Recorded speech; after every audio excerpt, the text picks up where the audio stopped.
Hey, mga horror fans! Ngayong gabi, may kwentong nakakakilabot ako na siguradong magpapatindig ng inyong balahibo. Tungkol ito sa White Lady, isang aparisyon na nagpapakita sa lumang bahay na kolonyal ng Espanyol sa gilid ng bayan.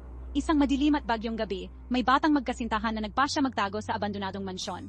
Hindi nila alam, may madilim na kasaysayan ang bahay na iyon. Sinasabing may babaeng nakasuot ng mahabang puting, damit na naglalakad sa mga pasilyo, hinahanap ang kanyang nawawalang pag-ibig. Pagpasok nila sa bahay, lumamig ang hangin. Parang may binubulong ang mga pader tungkol sa nakaraan. Biglang may marahang pag-iyak na umalingaw-ngaw sa mga walang laman na kwarto.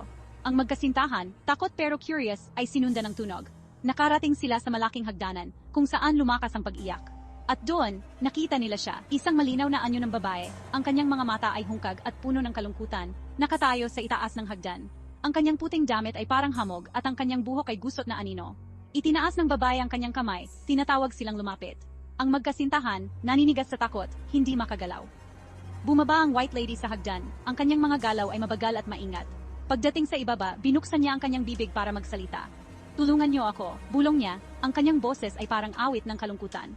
Ang magkasintahan, nanginginig na, nagtanong kung sino siya at ano ang kailangan niya. Isiniwalat ng multo ang kanyang malungkot na kwento.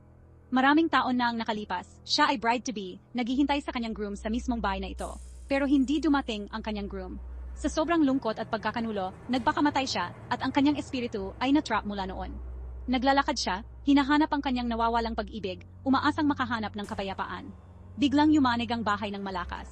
Sumigaw ang White Lady, ang kanyang boses ay tumagos sa gabi.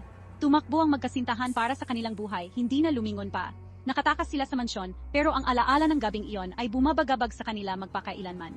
Kaya, sa susunod na makarinig kayo ng marahang pag-iyak o makaramdam ng lamig sa hangin, tandaan ang White Lady. Baka mas malapit siya kaysa inaakala nyo. Salamat sa panood, at huwag kalimutang mag-like at mag-subscribe para sa mas marami pang nakakatakot na kwento. Matulog kayo ng mahimbing, kung kaya nyo.